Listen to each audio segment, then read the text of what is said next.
On today's episode of the Essential Coaching Skills Podcast, we'll be looking once again at the 101 coaching mistakes to avoid by Thomas Leonard. Today, we'll be looking at numbers 81 through 90. Here we go. You are listening to the Essential Coaching Skills Podcast, a show devoted to uncovering the systems and the secrets that set the best apart, where you learn how to take your coaching clients to the next level, while you grow the coaching practice of your dreams. So sit back and relax, or sit up and get excited. Either way, you might want to pay attention. This could be important. Hey, welcome back to the Essential Coaching Skills Podcast. So happy to have you here.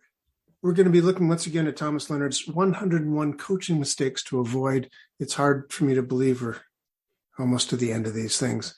Boy, these are so good. Aren't these good? It's sort of sad to see them go. But boy, what a wealth of information.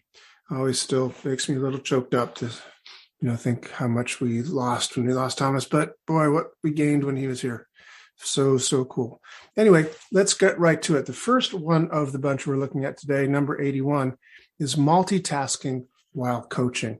And this one is near and dear to my heart, not because I do it, because I see other people multitasking. There is a myth about multitasking that basically is that you can do it. You really can't. They've done studies that have shown this to be true, where they've taken people who are like, yes, I can multitask, and they put them on a test, like driving a car in a closed course or something like that, and they just fail miserably. It's like studies have shown that there is a proportion of people who can, in fact, multitask successfully. It's like 1% or 2% of the human population. Odds are really good you're not one of them. And when you are coaching, whether or not you can multitask doesn't mean you should. So when you are with a coach, it is something akin to a sacred moment. You are there with them. Robert Dilts, I've told you this before, you know this probably, Robert Dilts and Stephen Gilligan talking about getting into a coach state. I really endeavored to do that. I try to just sort of center myself and be in the moment with this person. For them, this is really important. They're paying good money usually. And, it's very important. This is something they've strived to be able to be giving to themselves. They have a lot of, skin in the game, if you will. It's very, very important to them, and their life is on the line. Their life is very important to them. They want to make progress in whatever it is they're doing. You are there for them for that purpose. So don't read email. I'm going to read to you what Thomas Leonard wrote. He said, during coaching calls, don't read email. Don't do your nails. Don't pay your bills. Don't surf the internet. Don't read a magazine. Don't read a novel. I mean, I hope that goes without saying that you wouldn't be reading a novel or playing words with friends or anything else. Your one singular focus is your client. Thomas further writes, he says, if you're that bored, tell the client you are bored. Tell them why and ask them to work on something that keeps your interest and fully uses your talents. Fully uses your talents. They are up to that. They are up to that challenge. They want that challenge, whether or not they know they want that challenge. They want you to challenge them. If you're bored, good. Let them know. Let that be a coaching moment, and let both of you get engaged in the moment. So no multitasking, please. Coaching mistake number 82, not following up after a difficult session. After a session where the client is tender, overwhelmed, or still stuck in a dilemma, call later that day or the very next day to find out how they are. Call or text or email. Just a quick reminder, Thomas wrote these things in the 90s. So even with him saying, don't do your emails and stuff, he didn't write don't text. Nobody texted back in the 1990s, really pretty much nobody. But he said no emails, don't surf the internet, that existed, no texting, etc. But when you follow up with a difficult session, yeah, you can text them, say, how are you doing? That's fine. This is a different age back then. But so when he says call the next day, yeah, you don't have to call. Everything was done on the phone back then, and when we used phones for phone calls. But follow up.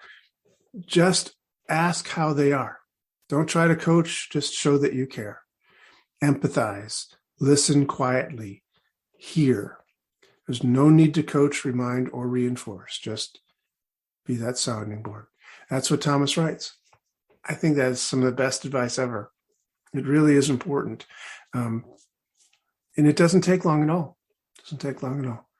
But it's when they're going through something like that, be somebody who's on their side, who's open to them, and is going to be able to, be that guy, that person who helps, who's there to listen. As Thomas says, there's no need to coach, remind, or reinforce. This isn't an extra coaching session. It's just you as a person, as a human, calling to check up and see how they're doing. Coaching mistake number 83, being too professional, in parentheses, impersonal. Thomas writes, coaching is a collaborative partnership, not an arm's length professional service. You can get close to your clients and have a good time coaching. Take coaching and the client very, very seriously and still be light and personable. Now, it's an interesting statement here because, being professional, having boundaries is important. It's critically important in my book. You are not a friend of theirs. You are a coach, right? You can be friendly, but you're not doing this out of friendship. You're being paid. You are paid professional, just like when they go in to see a doctor, going to see a dentist. These are paid professionals, helpers, people helpers. So you want to have boundaries. That's important. And you don't want to be too rigid, too professional, too impersonal. There's a warmth about it. There's a collaborative event. It's like you're playing this game together. Yeah, you get paid to play, but you're still playing this game together. This game of life, this game of helping them succeed in achieving their goals. So take coaching and the client very, very seriously and still be light and personable. Coaching mistake number 84, avoiding clients' money problems. Coaching mistake number 84, avoiding clients' money problems.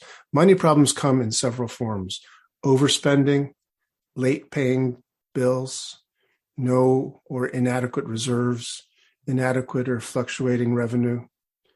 While money problems are only one part of a client's life, they do affect everything about that client: quality of life, thinking, creativity, freedom, evolution. Thomas writes, I won't work with clients who won't handle their money. I cannot coach on top of irresponsibility. So, interesting thing here. When I first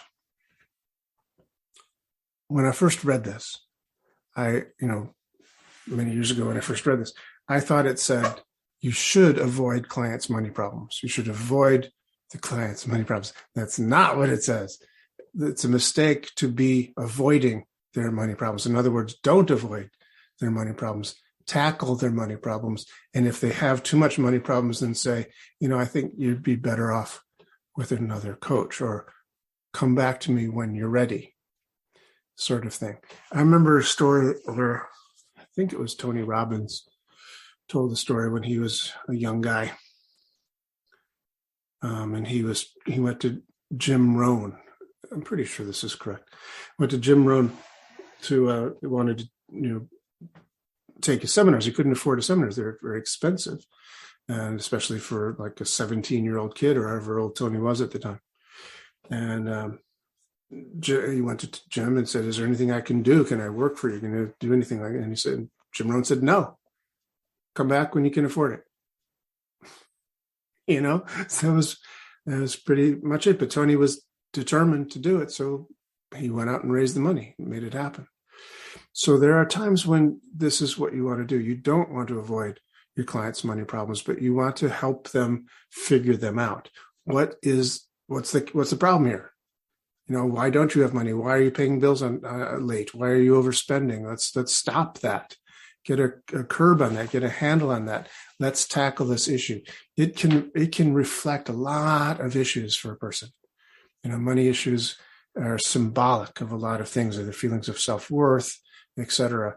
If they're spending money wildly, it's because they're avoiding something. So find out what it is. It can actually be a really, really rich area of coaching if you are, willing to confront and ask those questions. Now, coaching mistake number 85 is one that I think may be for many of us different today than it was in 1995 or whenever it was that Thomas wrote these things. Coaching mistake number 85 is playing therapist or counselor. Now, in the years when Thomas wrote this, there was a big distinction between a therapist or counselor and a coach. A coach was, a coach. We weren't trained in therapy, we weren't psychotherapists. But these days, a lot of people are trained as psychotherapists, are counselors, and they call themselves a coach. So if you are in that category, ignore mistake number 85. If you are trained as a therapist or as a counselor and you're calling yourself a coach because that's what you call yourself, then ignore mistake number 85. But for the rest of us who are not licensed psychotherapists, etc., pay attention. Mistake number 85 is playing therapist or counselor. Thomas writes, you are playing therapist if you delve into a diagnostic, but it's a diagnosable psychological condition like depression, anxiety, addiction, family of origin issues, destructive behaviors, etc. You're playing therapist if the client is not making reasonable progress towards their goals without a lot of support structure. You're being a therapist if the focus of coaching is mostly on feelings and concerns, or if the focus of coaching is mostly on patterns and cycles. Therapists play a key role in the mental health of society and are trained, experienced, and licensed to do personal work that coaches cannot offer. So, yes, this is a big mistake for people who are doing those sorts of things when they're not really licensed or trained to do so. And, many of us are these days licensed and trained to work with those things. So just know, where are you in that? And don't go playing, in areas that you are not equipped to play in. Leave it at that, because I know that it's for some of you, it's like, well, it doesn't apply at all because I am a therapist. So that's fine. Coaching mistake number 86, not knowing who your ideal clients are. If you haven't described the qualities and goals of your ideal clients, you won't as easily know who you should be coaching.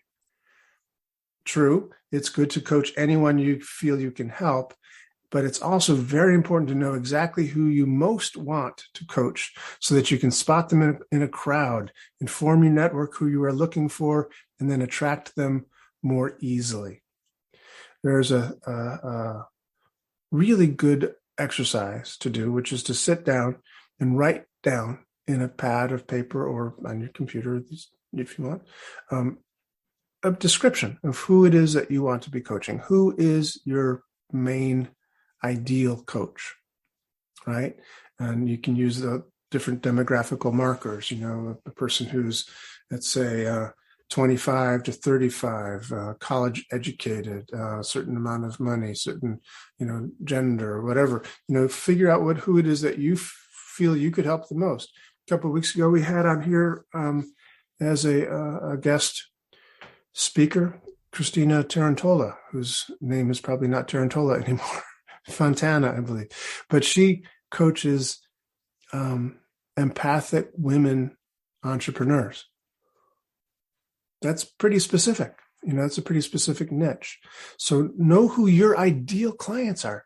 You don't have to limit yourself to them, but it's an amazing thing that happens when you know who it is you're trying to talk to. Somehow it's kind of like, pheromones for a lightning bug or something like that. I don't know, but it starts attracting those people into your coaching business. It's quite remarkable. When I look at my my current stable of coaching clients, 9 out of 10 of them are virtually identical to my avatar. It's quite amazing. I didn't try for that. It just happened. I mean, I did try for it. I wrote out the avatar, I wrote out a description. I, in my mind, drew a picture of them. And it's truly who most of them are. And yet I didn't advertise that way. I just had it in my mind. But know who your ideal clients are. Describe the qualities and the goals of your ideal clients so you know who you can be coaching. Coaching mistake number 87, waiting to coach until you are, quote, ready. Thomas writes, some coaches study coaching and take a full complement of coaching classes, but never actually coach paying clients because they don't feel ready. This is an emotional block to resolve. So what you need to do, if this is true for you, call me or call some other coaching person who's been in this business for a while and sign up for a few months. Seriously, get a coach who can help you get over this block. There's something stopping you, and it's not that you're not ready. You're ready. Do it. Coach people.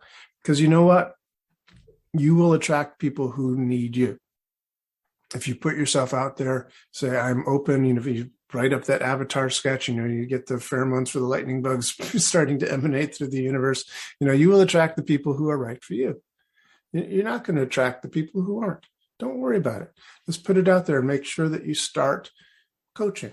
And it's an amazing thing. Once you get started, it's kind of like, well, there's an old saying. It's not even an old saying. It's a law of, first law of physics, I think, Newton's law, which is a body at rest tends to stay at rest unless acted upon by some outside force. The second law of physics by Isaac Newton, I think, is that it's a body in motion tends to stay in motion unless acted upon by some outside force. So if you're that body at rest, if you haven't yet launched, if you're not working with people, if you're not coaching people because you're not, quote, ready yet, and you're just, maybe taking another course, maybe listening to another podcast, and then I'll be ready.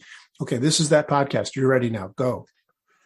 Get started, because the body in motion tends to stay in motion. So once you start coaching, you'll do more. It'll do more. You'll do more. Coaching mistake number 88. Coaching clients you've evolved beyond. Now, I didn't know Thomas that well. I met him a few times. I talked to him on the phone a bunch of times in the course of my coaching training with him. But I didn't know him personally. Didn't hang out with him ever. I met him first at a conference that we were both speaking at. And then I thought, well, that sounds interesting. Coaching. I've never heard of that before. It's like 1993. And so I signed up for his coaching 1, 2, 3 program, and then did some more training from him from there to get certified. So this, as much as I don't really know him that much, this really sounds like Thomas to me. Coaching clients you've evolved beyond. He was into that sort of idea that you could evolve, beyond the level of other people. So sometimes you, and maybe you, I'm talking to you, you've worked hard. You've grown a lot. You've coached a lot of people. You've been coached. You've been around the block more than once. You've evolved. So sometimes you've evolved to a place where your coaching clients need to be at a certain level to challenge you and keep you, not bored and texting or surfing the internet. See coaching mistake number 81. So this is what Thomas writes. He says, just as your clients evolve, so do you. It's important to coach clients who are on the same plane as you Otherwise, you devolve. You know you've evolved beyond a client when their goals or wants seem silly or remedial to you. Their preferred strategies to reach these goals are old. They aren't able to fully hear or use what you suggest. And you don't look forward to the coaching session. If any or all of these are true, then you might want to suggest that this client find somebody else. And perhaps you say, hey, my friend Sally is a really great coach. I think you'd be a great fit. Here's her number. Bye. Fire. I don't mean to be harsh, but you can fire your clients. If they're not the right fit for you, you're doing everybody a favor. Believe me, you're doing them a favor if you do, refer them out to somebody else who can help them most. And refer out, by the way, going back a few of these coaching mistakes, if it's somebody who needs therapy, refer them out to a therapist as well. Referring out is a great thing. By the way, referring out usually comes back to you as well. In other words, you refer to somebody else, they go, oh, wow, that's nice of him. And then they refer somebody back to you. So it usually is a really good thing for everybody concerned if you refer somebody out to somebody who's a better fit for your client. Coaching mistake number 89, not being patient enough with clients. Some clients take longer than usual to achieve. With other clients, you'll see absolutely no progress and then boom, instant transformation. If in doubt or frustrated, ask the client what their typical style or pace is and adapt accordingly. I don't have much more to say about that. Do you have any questions? Don't be impatient. But the thing about coaching really is ultimately that you ought not go in with a set way of doing coaching, right? You're not fitting somebody into your methodology. Hopefully you're not. You don't say, okay, this is my coaching program, and I put people through coaching's level 1, level 2, level 3, level 4, level 5, and then they graduate and they're done. You don't have a format that you put them through. It's not a factory. You're talking to an individual, and you coach them as the individual that they are and help them get to the levels that they want to get to. So sometimes that includes being patient. Sometimes they really need that. And it's interesting, like point number 2 with what Thomas said here, this point number 2 is with other clients, you'll see absolutely no progress. And then boom, instant transformation. I tell you, I had this one guy who I thought was kind of slow. I thought, wow, this guy is, he's taking a few too many hits in the head or something. Maybe played football or something. He's a little slow, a little sluggish. But I tell you what, this phenomena where you see no progress and then boom was really true for this guy. Suddenly, this guy shows up to a session. I'm going like, who are you? You look just like the fellow I've been talking to for a few months. But boy, what happened? It was like amazing. It was like a butterfly crawling out of the chrysalis, just an instant transformation. So be patient. Keep chipping away. And a little story about that. There is a story Tony Robbins used to tell. I don't always want to refer to Tony, but it's popped up in my mind here. So I'll tell it to you. And that's where I heard it from. So I'll tell you where I heard things from.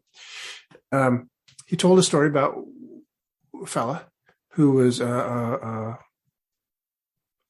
stone cutter back in the day when they didn't have diamond tipped saws and power tools. This was ancient times.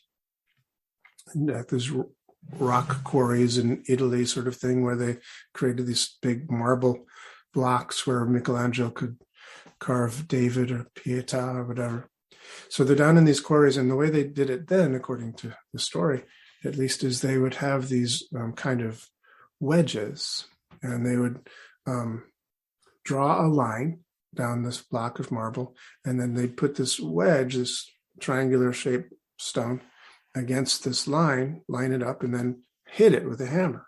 And they'd hit it and just moving the the thing down along the line, keeping moving it down to the bottom and then moving back up and just whacking away at it all along this line. So you'd keep, you'd hit it at the top and then down a little bit, down, hit it, down a little bit more, hit it, down a little bit more, hit it. So you'd lower it down all along this line. Then you'd bring it back up, hitting it all the way. And you'd hit it for like 500 hits and nothing would happen. You're not sawing the way through this. You're not chipping the way through this. You're just hitting this line with this triangular shaped piece of rock. And then a fascinating thing would happen. Somewhere around the 500th hit, 501 perhaps, suddenly it would go tink, and this crack would appear where the line had been drawn, and the thing would just split. Like it got all the molecules lined up, and it would just split along that line. And then they'd cart that stone away. So apparently that's the way they used to do it, at least according to the story. And that's kind of what is like when change happens sometimes. You keep chipping away, or it seems like you're just making no progress, hitting along that line, and boom, suddenly something happens and everything changes.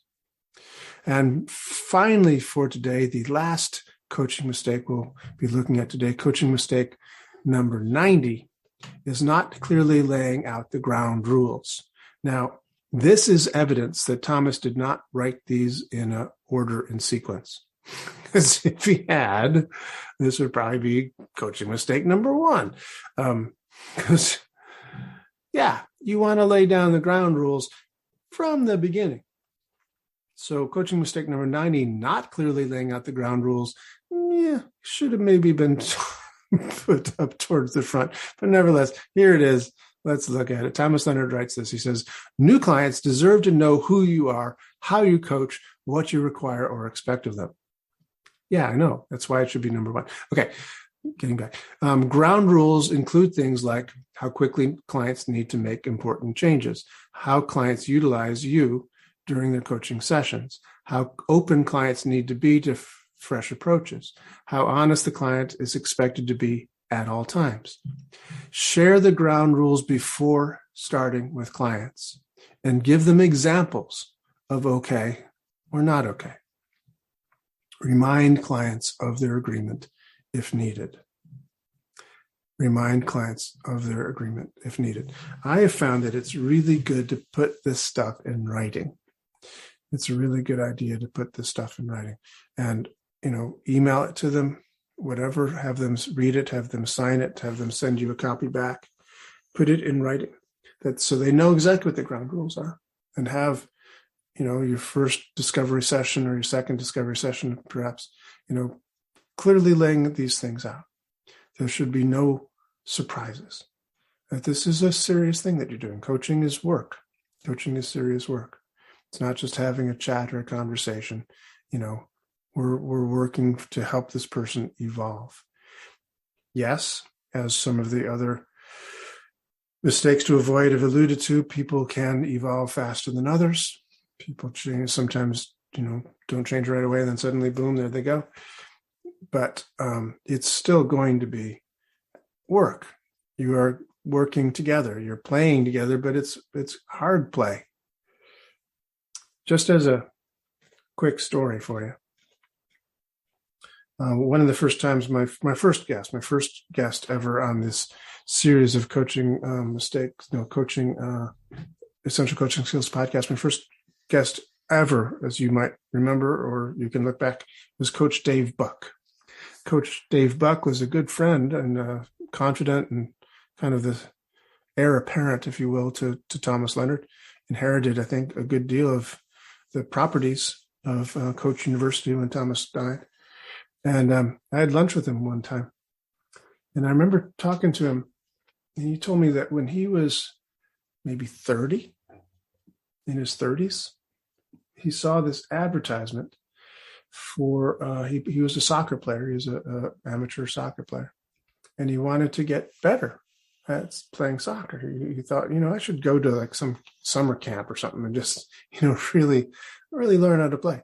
And he saw this advertisement for, I hope I'm not telling a story that I shouldn't tell, but here we go. He saw this advertisement for, in the back of a soccer magazine, for this, program that you could go to, I don't know, Brazil or something, and live there with a family and play soccer all day long. And so he applied. He said, "Wow, that sounds so cool." Go to the soccer camp in Brazil where people are, it's their national sport, and so he applied to this thing. And then when he was accepted and they did his first interview, they required a parent signature and stuff. Well, he said, "My parents are deceased," or whatever. He says, "Well, how old are you?" He said 35 or something. They said, "This is a program for teenagers, don't you?" And he didn't. He did not know that. So they contacted the family he was supposed to stay with, and he said, "Well, it's kind of weird, but sure, okay, yeah, have him come down." So he went, and he played soccer with teenagers all summer long. And what was interesting about this is that he felt out of place, silly. They embraced him. It was fun eventually and stuff, and I had a good time. But, these kids got good over the summer. I mean, and, he was sort of able to keep up with them. But as the summer went on, they learned so quickly, and they were so fit and stuff that he really couldn't keep up. He was the sluggard on every team. But, he worked hard all day long. He was playing. Then he comes back home and he gets into one of the adult leagues that he'd been in before. And suddenly he is a superstar.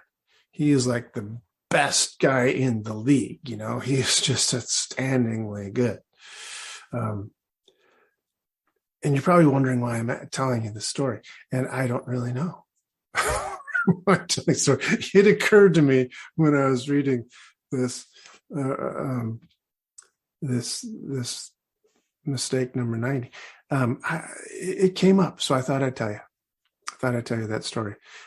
I think people evolve in their own way, in their own speed, and you let them do that. Sometimes it doesn't feel like they're evolving quickly enough, but you be patient with them. You keep hammering away, you keep working toward that change, and you let them know what the ground rules are, and be clear about that.